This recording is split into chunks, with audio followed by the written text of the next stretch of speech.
Darkcast Network. Welcome to the dark side of podcasts.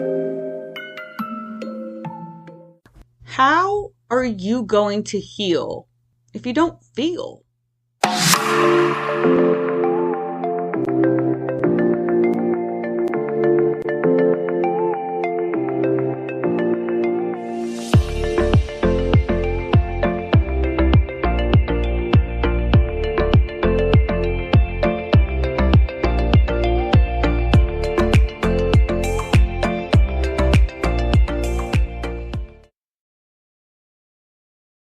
Hello, my friends, and welcome back. This is True Crime Connections, where I talk with real people about real shit.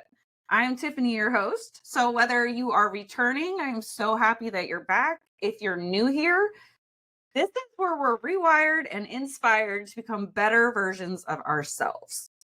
This week, we are going to learn how to overcome the lasting impact of abuse, how to reclaim your power, and to transform your pain into purpose. And helping me with that is my guest, Danielle Young. She is a life coach, a yoga teacher, and a domestic violence survivor herself. So welcome, Danielle. It's so nice to have you. Thank you. It is so nice to be here. So obviously, I think a lot of survivors of abuse, we have this calling to help other people because we've been through it. We know what it's like. It's very isolating. It's very detriment to everything. So where did your story begin?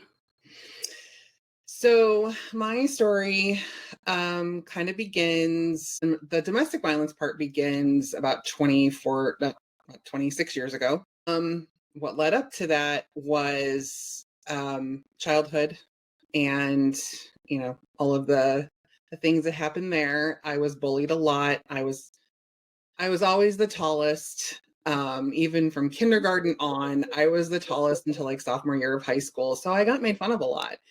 And I got bullied a lot because, take down the tallest kid in school, it's kind of like this badge of honor if you can do that. And so I dealt with a lot of that. And then I didn't have my dad. He was in and out of my life until I was 6, and then he left completely. So I was sort of left with that hole, right, of this male figure. Thankfully, I had my grandfather to kind of fill that. But, I was a single mom, and she did the best she could, But going through high school, I didn't date. I didn't have a boyfriend. I didn't have those normal interactions. I had this really bad self-esteem. I just didn't feel good about myself. And so when I met my abuser, whom I call stupid, so we're just going to name him stupid. It's the nicest thing I can think of to call him, right? That's fair. So when I met stupid, he was 10 years older than me. I was 18. He was 28, and he paid attention to me. And it was like, wow, this is so new. This whole world of being paid attention to by someone. Wow. I wanted that. I craved it. And it started filling a void. And the red flags were pretty early on, but I ignored them. Like everybody, I thought, oh, well, I just started making excuses, and it just progressively got worse. I ended up getting pregnant at 20, and things sort of shifted from there. The abuse kind of got worse.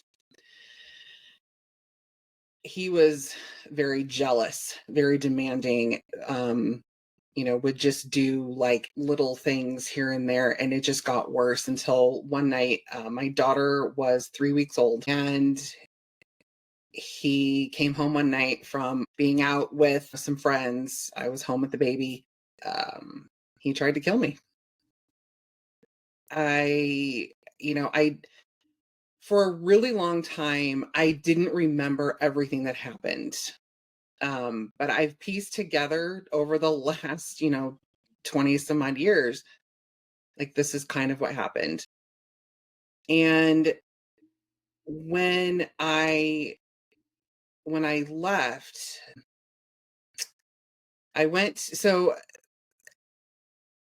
without getting into too much detail, I ended up, he tried to choke me. Well, he did choke me. He came after me with a knife. We fought. I was just so desperate to get out of there. This was like the ultimate of what he had ever done to me. I mean, he had done like, things like punch me in the back or make me sleep on the floor because he was angry, or he would throw things, just if I didn't come home at a certain time, he would go destroy some of my things. He would go break things. But this was like the ultimate. And I have absolutely no idea. I still to this day do not remember how I got out of there. But I ended up at my mom's. I had blood all over my clothes. I had her, I didn't have anything else with me.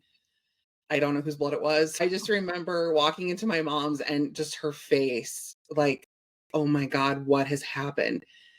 And all I could do was just say, like, he tried to kill me. Like, he tried to kill me. And she called the police. The police came over. This is the part that really gets me. The cop came over and he said, well, maybe I'll take a drive by and see if he's still there. I'm like, I'm standing here with a 3-week-old baby with blood all over me, and your response is maybe I'll take a drive by? Like, no. So I ended up moving out the next day. And from there on, I ended up filing charges. Good for you. Too many people don't do that. So good for you. Yeah. I knew I was going to. I think at some point in the relationship, I knew that I was going to leave him. I just didn't know when or how. Because he was that dominating over me. He tried to isolate me from my family, which is like the number one thing that they do, isolate you. And I really kind of felt like I was on this island, and I thought, I have to do this on my own. I have to leave on my own. How else am I going to get out? So I knew, but I just didn't know it was going to take that to get me out. So I pressed charges, and he stalked me, harassed me. We went to court, and he got, and this is the other thing that kills me, he got, as a punishment for trying to kill me, he got 26 weeks of anger management classes and a $25 fine. Are you fucking kidding me? No. $25 fine. That's what my life was worth. So add that on top of what he had done to me over the past 3 to 4 years, and it was like, how am I supposed to deal with this? Like, what do I do with this? So now there's the issue of our daughter, right? So now we have to go to court for custody. That was a long drawn out battle. I'm not even going to go into that. But at the end of the day, I got sole custody of her. He had to pay child support, but we had to go to parenting classes together. I had to keep him informed of my address at all times, even though I had charges against him for domestic violence. Did you have a restraining order? No, they wouldn't give me one. What? Oh, because of the child? I think I can't really say why they didn't give it to me. I think it had to do with, it wasn't, in their eyes, it wasn't that bad.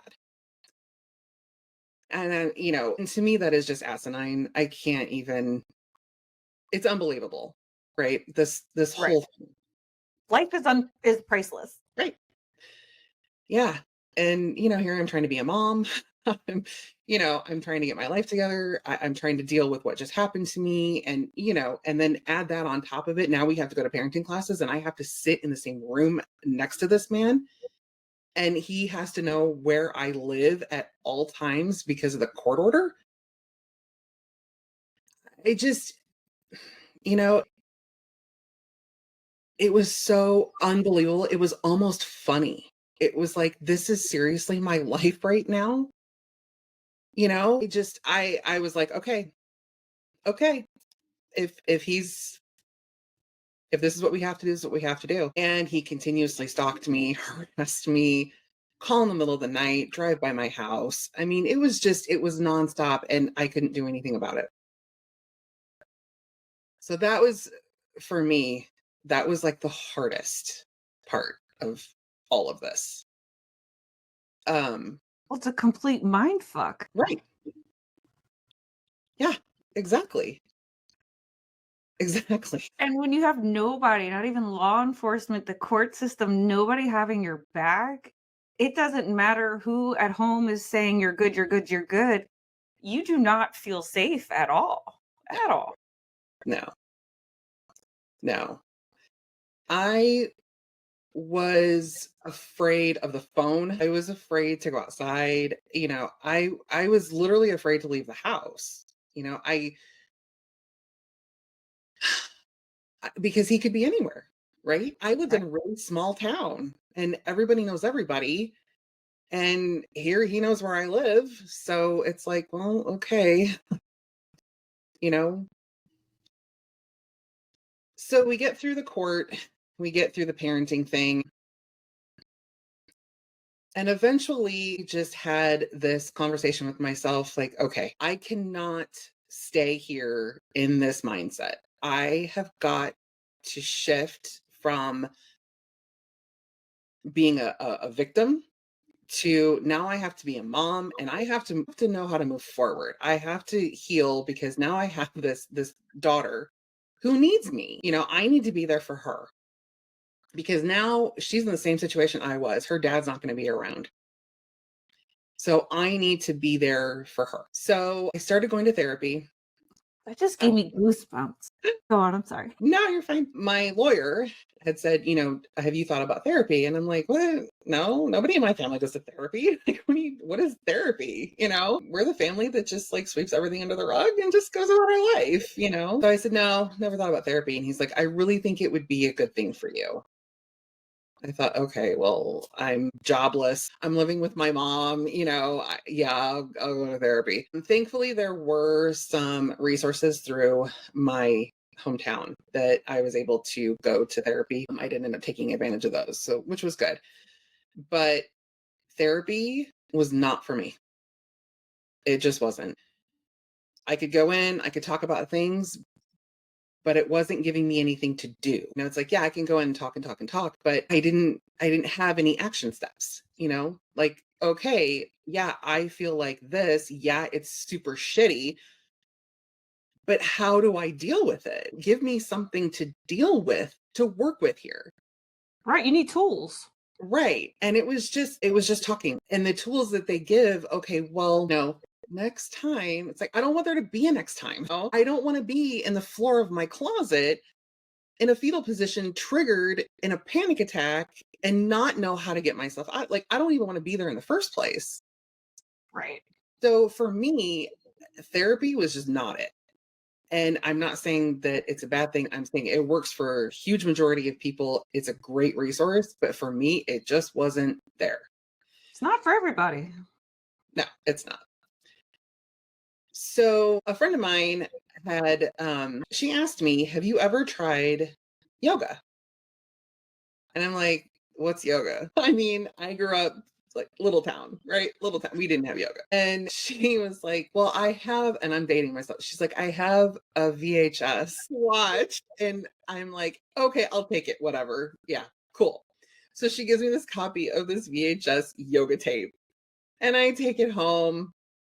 And it literally sat on my TV for, I don't know, weeks. And I'm like, what do I do with this? I don't know what to do with this. Because to me, yoga was like bending yourself in different positions. And I'm like, I'm not a contortionist. So, I love you. It's like, I don't bend that way. like, I can't put my feet behind my head. Like, it's just not happening. Right. So I finally got bored one night and I'm like, okay, I'm going to give this a shot. So I put the tape in and I'm sitting there and I'm watching it because I thought I'm not going to jump right in right away because I'm going to see what this is about first. So I'm starting to watch this and it's very calming, which was not what I was expecting at all. And I thought, okay, this might be something I could do. So I started doing kind of the movements with it and it was super awkward in the beginning. And I went through the whole thing. And I remember the very first time that I went through this tape, at the end of it, I just felt calm. For the first time in years, I felt calm. And just like this, it was just magical. So I did the tape over and over and over again. And I told my friend, you're never getting this tape back. I almost said that. And you told her, yeah, you're not getting this back. Nope. I'm like, you're never getting this tape back. It's mine now. And she's like, hey, if you can use it, it's yours. I'm like, thank you. So I just started doing yoga, and I started finding more kind of yoga-ish tapes. And that was my sanity for a while until I started discovering some other things. But that's really how I started my journey to healing, was yoga.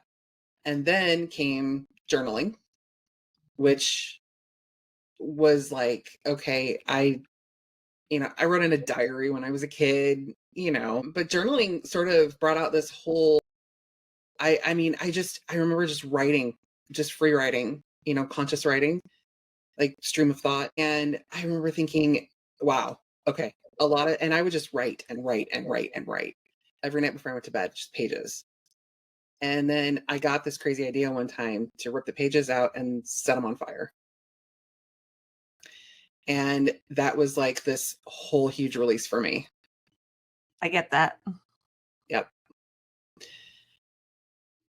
I eventually met my husband, my now husband, and had a lot of stuff going into that relationship. Not gonna lie. Like, I have spent this whole healing journey has been since like the year 1998. So I knew that I wanted to become a yoga teacher, but I didn't know how to go about that. And we eventually moved out of state. And I remember getting out here to Phoenix, and I'm like, wow, there's a whole different world out here. It really did me some good to get out of my hometown. And then I discovered yoga in person here. So I started going to some more yoga classes here, and eventually became a massage therapist. I wanted to work with women who had been victims of domestic violence, because you come out of your body, you disassociate, you disconnect.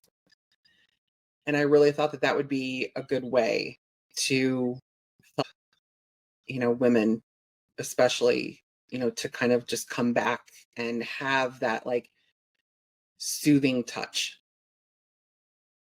And then I went to yoga teacher training, and then I started doing what I called self-inquiry. I don't know if you've ever heard of Byron Katie. Yes. Okay. So I started working with a coach who trained under her, who knew Byron Katie. So I started doing self-inquiry with her. And that was the absolute life-changing for me, even more than yoga, was the self-inquiry. Because it took me from holding on to all of this crap to getting it out there and seeing like how it really affected me mentally and physically, and just dumping it all out there and then reframing it. And it's like, wow, okay, new perspective. This is good.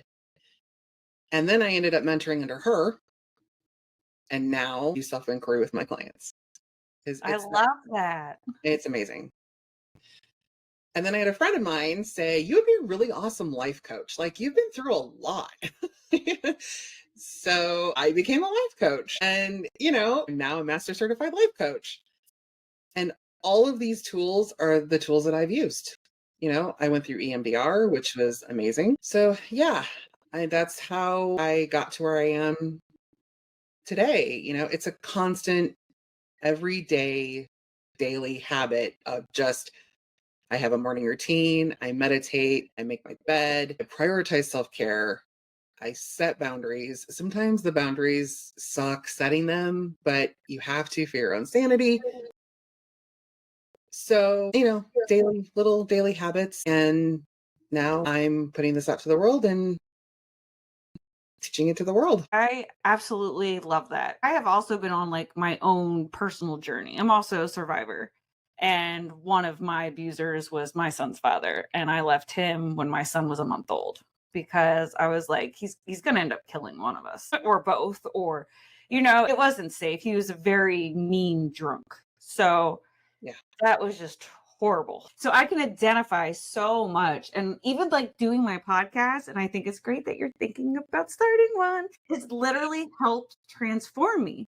I'm doing shit like I make my bed every morning. Do you do that? Like Yeah. little things. I want to get up earlier. I want to write my purpose for the day. I literally completely rechanging my life. And it feels fucking amazing. Do you not feel like $1,000,000? I do. The morning routine was it was like a catalyst, really. It was like, okay, because the schedule. Okay, I knew what I was going to do. I was going to get up. I was going to make my bed. I was going to meditate for 10 minutes. I was going to brush my teeth. I was going to work out. It was just like, da, da, da. And then I can start my day. And it was like my day just kind of worked, you know? It was amazing starting that. And then I started an evening routine. And I was journaling throughout the day. Like when a negative thought would come up, I'm like, okay, Danielle, stop, pause. And I started doing this trick where I would just I would have a negative thought and I would just put my index finger into my forehead and I'm like, pause, like just off button, you know, like, okay, what is really going on? Why am I being triggered? And okay, let's work through this. So the tools that I had at my disposal really helped with, the day, because it is daily. I mean, it is when you go through that amount of trauma, any kind of trauma, I don't care about big T or little t trauma. It's your brain can't differentiate. It settles in there and it will eventually start manifesting into other things. It may not feel like it, but I discovered like through EMDR, there are things from our childhood that are still being triggered by the things that we environmentally go through every single day. So it really kind of helped me go back and identify like, okay, yeah, I'm feeling this way because this happened to me when I was 7. And okay, now I have the tools I can clear it. And that's amazing. That's something people really need to realize is this is a life journey. You're not going to watch a VHS yoga tape and be healed. Right. Right. I really like to say healing is not a solo journey. You really need a support group. You need a support system. You need to surround yourself with people who love you, who know you, who can help support you. For me, that was huge, having people like that in my life. And then, going through these other things. And, you know, when I would get stuck, like, okay, I'm kind of feeling triggered right now. The people in my life were like, it's okay. It's okay. I get you, and I could just kind of let my guard down and be vulnerable. And that's another huge thing too, is being vulnerable. You can't heal what you don't feel. So Oh, that's so hard too. Jesus. yeah, yeah. Because we don't want to feel the ick, right? We don't want to feel the ick, but we have to feel the ick. We cannot drop anchor in victimhood.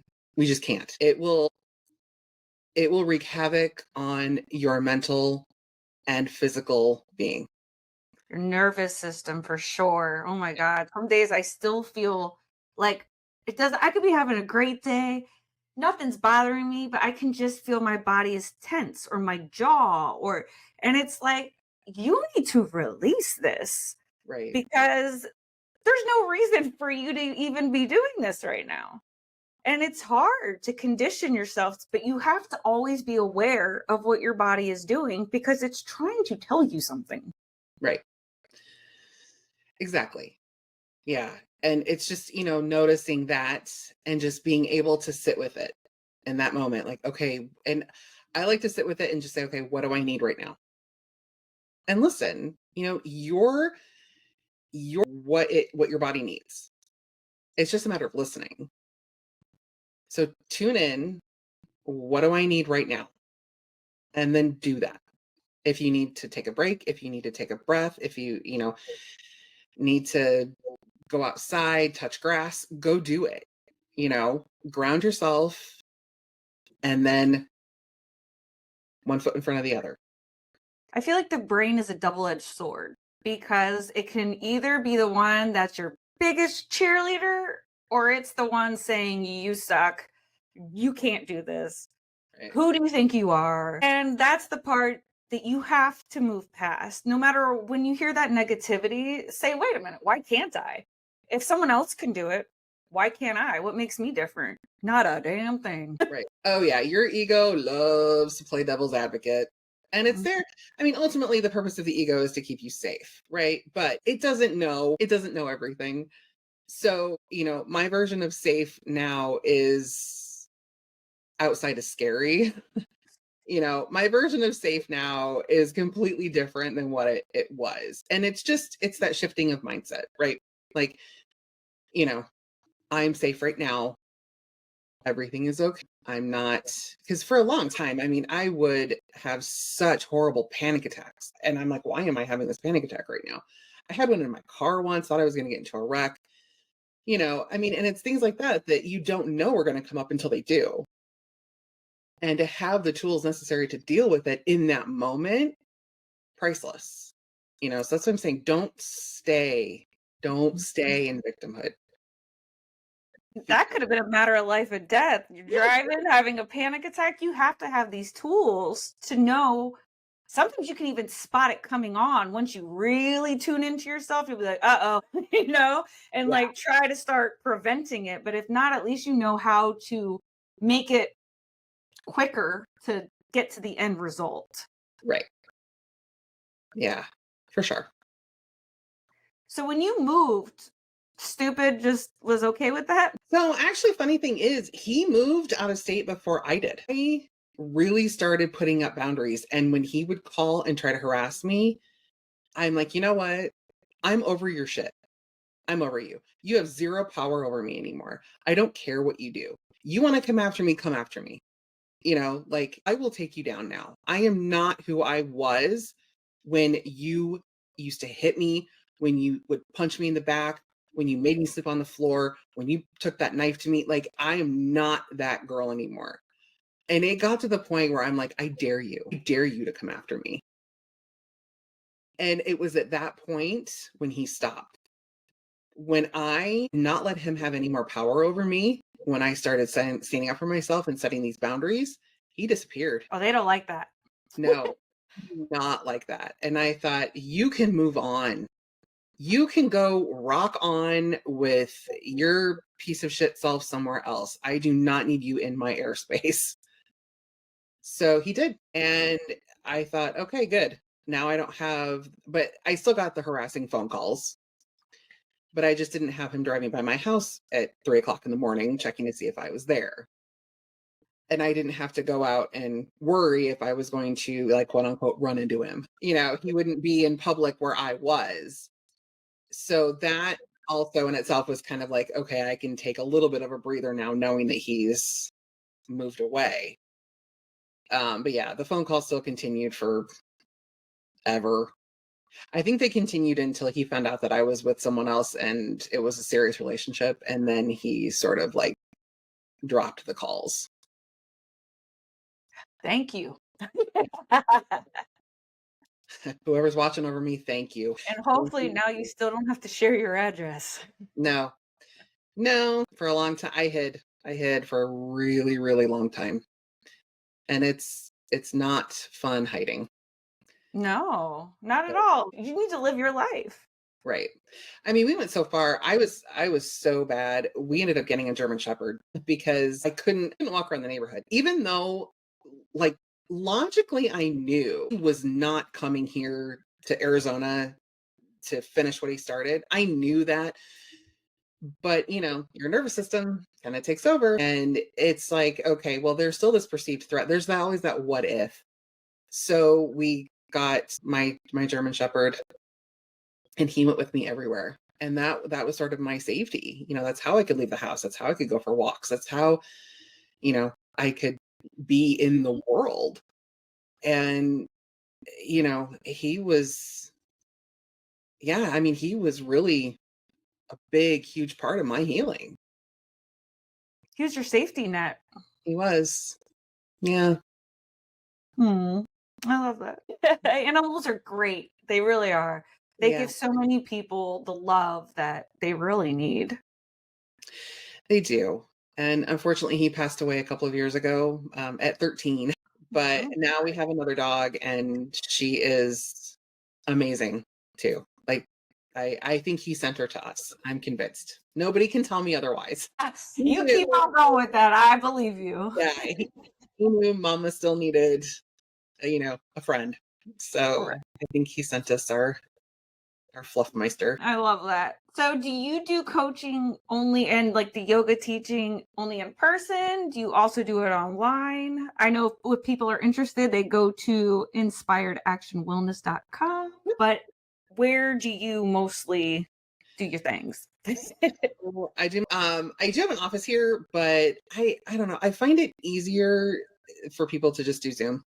So I do one-to-one coaching right now online only. Yeah, I have a 90-day program. And if somebody's local and they want to meet in person, then yeah. But I am at inspiredactionwellness.com. That's Inspired Action Wellness is all of my social media handles. Keeps it simple.